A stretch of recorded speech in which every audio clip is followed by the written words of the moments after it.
एकता और मैत्री का पावन संदेश वह है। देखिए कितना सुंदर माहौल है।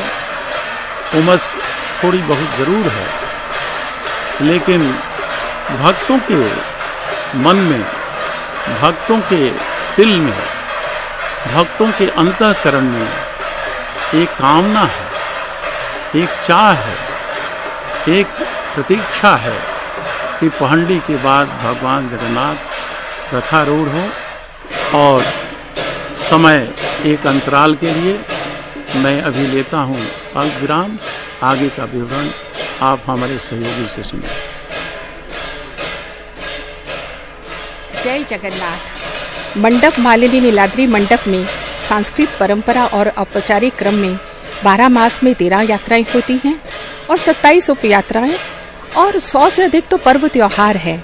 और इन सब यात्राओं में, पर्व त्योहार में सबसे पवित्र, सबसे प्रिय गुंडीचा यात्रा है। प्रभु की रथ यात्रा है, पतित पावन यात्रा है।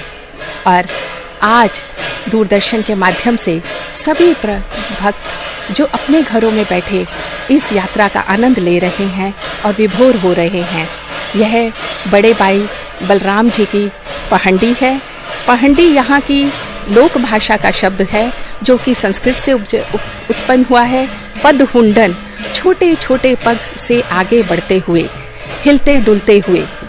एक तरफ तो कहते हैं वो उनके पाँव नहीं है प्रभु के, इन विग्रहों के, और ना ही हाथ है, चलते कैसे होंगे। और दूसरी तरफ ये खुद छोटे छोटे पग लेते हुए आ रहे हैं। यही तो प्रभु की लीला है। ऐसी प्रभु की लीला बताइए और कहाँ मिल सकती है।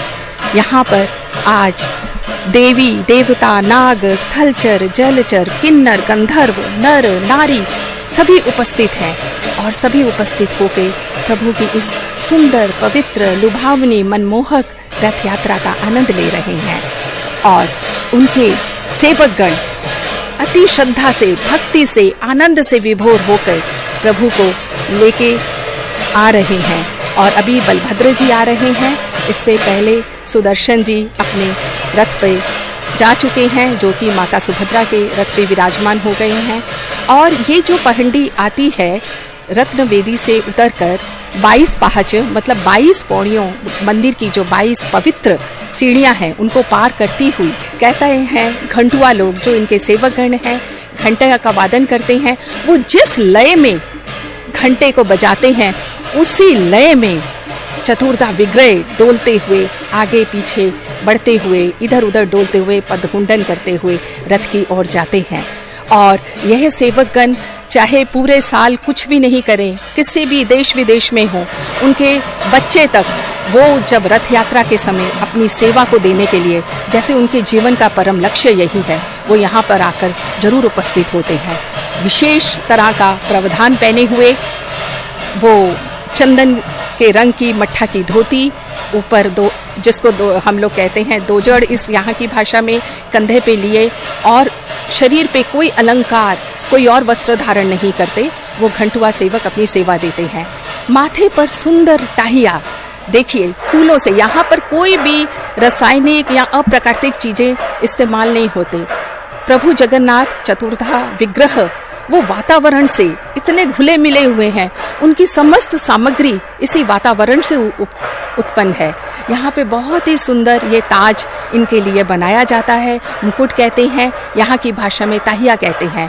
और उस लगता है जैसे हीरे जवाहरात, रंग बिरंगे माणिक्य, हीरा पन्ना सब जड़ा हुआ है, लेकिन ये चटकीले रंग और जरी गोटा का इस्तेमाल करके ये टाहिया तिनकों के साथ बनाया जाता है।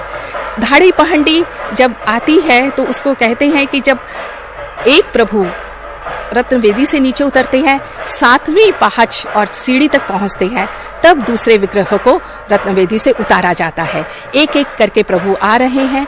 और ये देखिए उनका कितना सुंदर, गेंदे के फूल, दवणा के फूल, तुलसी का श्री जगन्नाथ संस्कृति में, मंदिर में जितना महत्व है और कहीं नहीं, प्रभु जगन्नाथ को अति प्रिय है। ये बलभद्र जी बड़े भाई, किसानों के देवता। हमारा देश कृषि प्रधान देश है। हमारा देश ही क्यों, विश्व में जो भी मनुष्य जन्म लेता है बिना अन्न के वो रह नहीं सकता है।